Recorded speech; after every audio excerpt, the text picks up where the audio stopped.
What would I do without you? Come on. What would I do without you?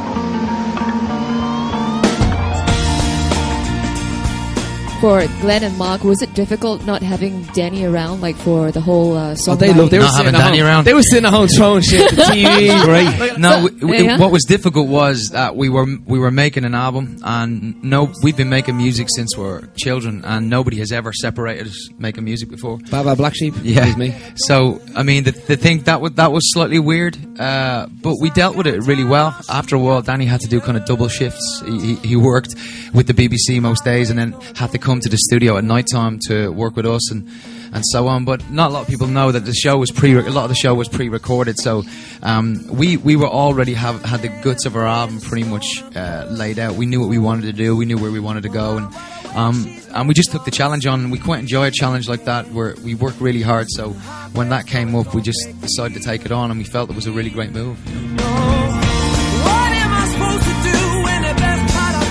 I'm falling to pieces. Probably break even.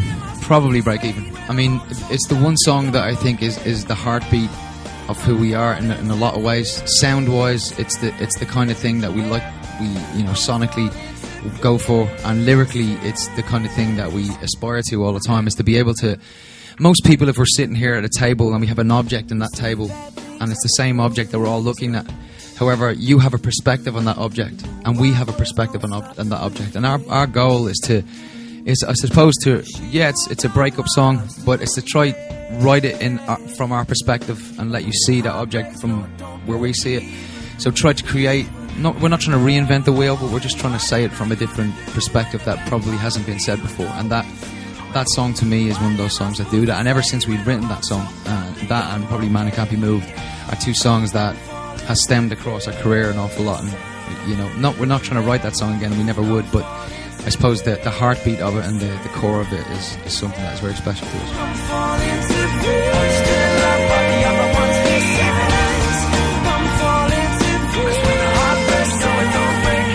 How are the group dynamics? The group dynamics are that these guys fight all the time and I'm in the middle. That's so true.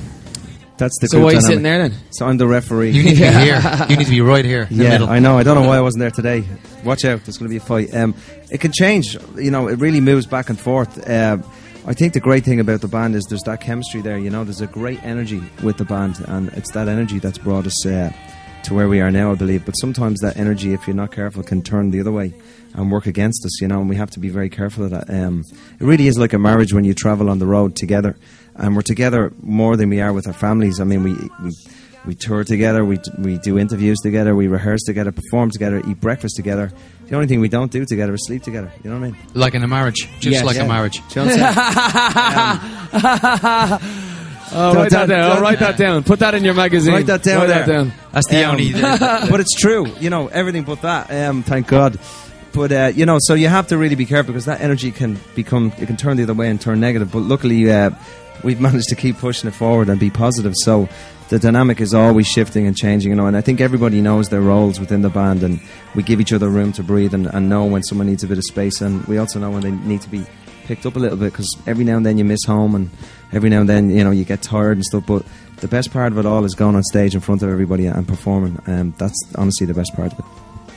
Danny, we all know you were a part of The Voice in the UK. Yeah. Now, was this your choice to join, and what made you decide to join The Voice? Originally, it was actually the guys that watched the American version, particularly Mark, he was like, dude, you need to check the show out, it's amazing. They literally pick you on the sound of your voice, and that's it. Which had always appealed to us, because nobody's picked us for the way we've looked. It's always been about just how we sound, and it seemed like a great ethos for us to go on a show that is promoting music for the right reasons. Looks aren't important, an image is, but music essentially is the most important thing, definitely for us. We put it to the lads in a kind of a band meeting style to say, like, what are the pros, what are the cons, and the pros completely outweighed the cons by saying we get to showcase a band on one of these shows. If it wasn't us, it could have been somebody else, could have been Stereophonics, or could have been someone, but I was almost encouraging other bands to kind of go for it too, because I think even across the world, we're one of the only bands that has gone on one of these shows to really show what it's like to be a hard-working band in the industry. And always give a real approach too. You know, we're not sitting there going, it's not all, you know, roses and butterflies. It's not at all. It's you know, it's really hard work. And I think that's what we had to offer to that whole show, was the true, you know, workman's rate to get there, you know.